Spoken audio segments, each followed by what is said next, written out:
from Mira Mesa lanes in San Diego here for the title matches of today's JBT event. Two newcomers in the handicap division to the title match, at least. It's Dustin Yauney taking on this young lady, Renee Gentry.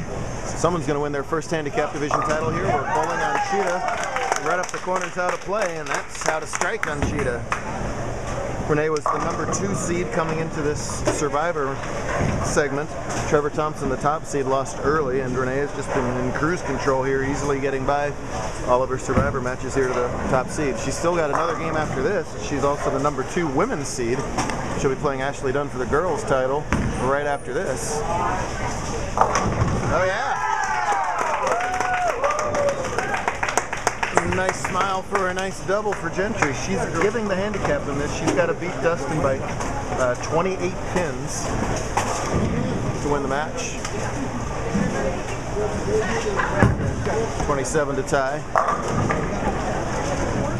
Renee's first JBT was just yesterday. Did better today. Dustin just started bowling last year, so first top 5 and the first title match for both bowlers. The no-thumber lets it go. And a little whip to the right there. It was truly Survivor today as we bowled on a super tough cheetah pattern today. The cut was -132 in handicap. That's extremely low for a handicap cut. We had some pretty scoreable shots prior to today, so the averages got a little inflated, and a little bit of a reality check today. You know, not on paper the toughest of the animal patterns, but it's not the stand left, throw right pattern that a lot of developing bowlers are comfortable with, so that led to some of those lower scores today. But your basic cheetah, you want to typically use weak equipment and stand as far right and keep the break point as far right as you can. Dustin doing none of that as he's off camera left, but obviously he's done enough right to be here. It's enjoyable, and I can sit here and babble about how you're supposed to do it, but whoever knocks over the most pins is the one to get there. Virtually impossible for a intermediate level no-thumber like Dustin to play straight up the board, so he's got to do something else besides that. That's a nice spear there, though. Alright. So still a pretty close match early on. This is an important early match shot here for Gentry, working on that double. Scratch is in their semifinals. It's Thompson taking on Chui and Lowe taking on Hornacek. So 4 big names over there. We'll try and catch the finishes if we can too. In contrast to Dustin, Renee playing your classic cheetah pattern caters to a lot of girls' games. The girls generally have a little less hand rotation, so they're a little more normal to play, a little more used to playing up the boards. Doing our normal up the board shot with just a little less margin for error. Cross lane, let the lane do all the work right into the 2-pin. Nicely done. Only 5 bowlers averaged 200 or better in the qualifying round today, and Renee was one of them. She was dead even scratch, which got her into the women's series match, so plus 45 with her handicap. Renee and Trevor, the only 2 bowlers even with their handicap to go plus today in qualifying. So premium on shot making.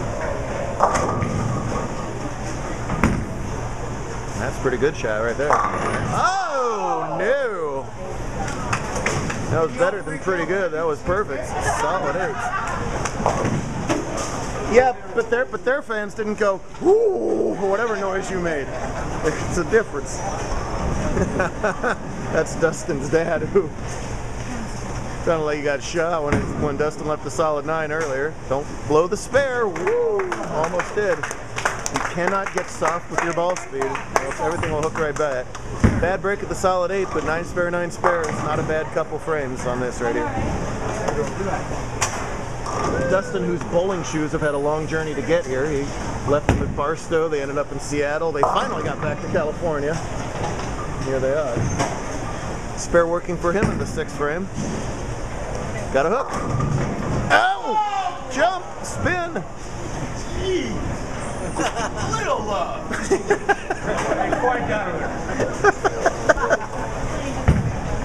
Yeah, as a parent, you live and die by your kids. And a couple breaks that could have gone the other way for Yauney there. Instead of 10-pin wiggles, if it doesn't fall down yet. We'll see if it does on the spare ball. Still thumbless, kind of a little, tried to do a little backup ball out of it, but didn't have it there.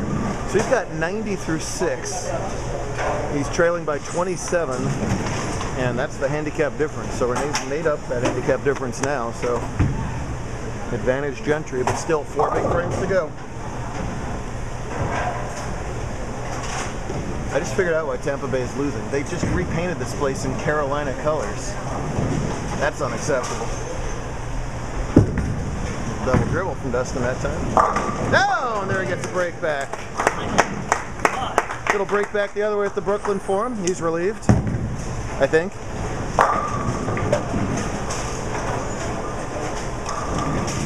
Let's see if Renee can keep up this fine shot making here.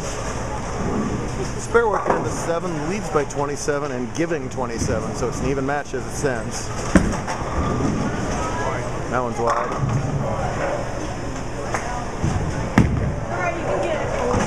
Feet got a little ahead of the arm there, so the elbow bounced out. That's what we call the old chicken wing, so even though the direction was right, the leverage wasn't there. Anytime you do that and not wash out, that's good enough. A little cleanup work to do here on this 1-2-4. And she's got it. All right. So if those 3 pins account, the lead shrinks to 24, which is actually a 3-pin lead for Yauney overall when you factor in that handicap.